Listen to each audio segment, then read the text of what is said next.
Soft steps got their group almost to the end of the field before a sudden twitch of a vine put it right under their sword fighter's foot. And not only did Karl stomp on the vine, he tripped, and his blade sliced a dozen of them clean in half. "Get him up and let's run! The vine monster will not be happy about that," Karl shouted before beginning to dash toward the relative safety of the hedgerow. The woodcutter hauled the other boy to his feet, and the four of them took off running, hoping to make it to the edge of the field. Entangling vines grabbed at Karl's legs, but fast steps kept them from finding a good hold, and he was nearly out of the vine's range before he was pulled to a stop. Coming up from behind him, the young mage used Karl's immobile figure as a springboard, running across his back as Karl was getting up and leaping toward safety, only to be caught in midair and dragged flat to the ground with a puff of dirt and a pained groan. "Good plan, poor execution." The swordsman laughed from behind them as he hacked his way through the vines. Karl sliced himself free with rend, and then did the same for the mage, who frantically scrambled for safety in the trees. The last to reach safety was the woodcutter, but he was also the most lucky, as he had experience with entangling vines in the woods, and knew how to smack them with the back of his axe to keep them from grabbing his ankles. "Sorry, it takes too long to explain the trick, or I would have told you all," he mumbled as he reached the trees a few seconds behind the others. "It's all good. We each have our own knowledge base to work on, and there was no time for some long lecture in the middle of the field," Karl agreed. The mage seemed like she was about to say something, but then reconsidered. There were only a few seconds between the stumble and the escape. There really was no time to explain. All that was left now was a section of freshly mowed grass, with a single cobblestone path that led to the gates. If they could make it through that, they were safe. Well, relatively safe. From what they knew of the elites, the culture favored the strong, and they were not yet the strong. But they were all well suited to their class, and in time, they might be. "Stay off the grass.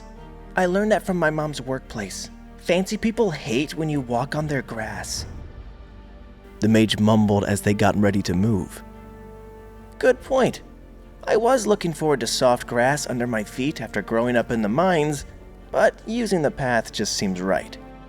Karl agreed. These other three hadn't gotten on at his stop, but they should at least understand the concept of the mines. There were 10 other middle schoolers in the nearby towns, so even if, like Karl, they had never traveled, they had at least seen the mountains over the mines in the distance. Triumphantly, they walked down the path, with the woodcutter's son doing his best to hide a slight limp, and the mage brushing the dirt off the front of her uniform to look a little less like she had been rolling in the field for fun. They reached the gate, where a pair of teachers were waiting to greet them with a large bag full of textbooks and a table full of drinks. "Welcome to the Golden Divine Academy, students Karl, Dana, James, and Kruger. You are the first to make it to the gate today, and therefore the first to get to pick your rooms in the dormitory. The map is on the table, and you may pick any room on the second floor that is not currently marked as occupied." That's when the group also learned each other's names. With one slight nod to each other, they rushed over to collect a drink, and then gathered around the map. "This layout makes no sense," Kruger, the axe wielder, mumbled. "All the rooms are random. Look at this one. It's tiny, but with a huge empty balcony. Who would pick that?" "Agreed," said Dana, the dark-haired mage. But a long, narrow room caught Dana's eye. There was supposed to be a training target at the end, which she could fire spells at from a distance, which would be great for practice.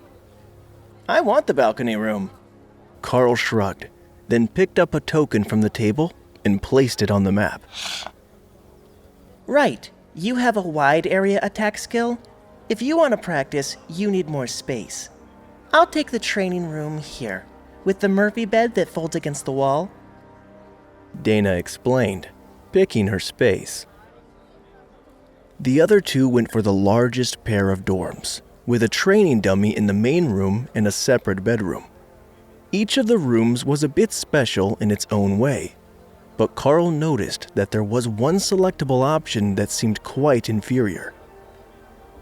Someone could actually pick the supply closet as their dorm. It was marked as an option, and it might be left to the last person to complete the trials. The Windspeed Hawk in Karl's taming space looked out through his eyes and squawked in appreciation of the choice. The big balcony was one of the few rooms that had proper outdoor access.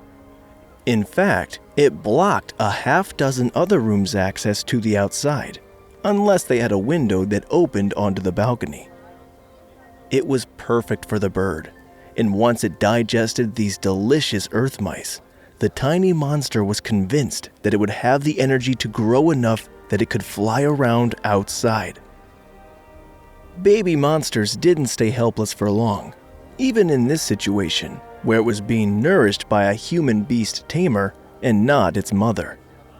Are there more mice? It asked hopefully.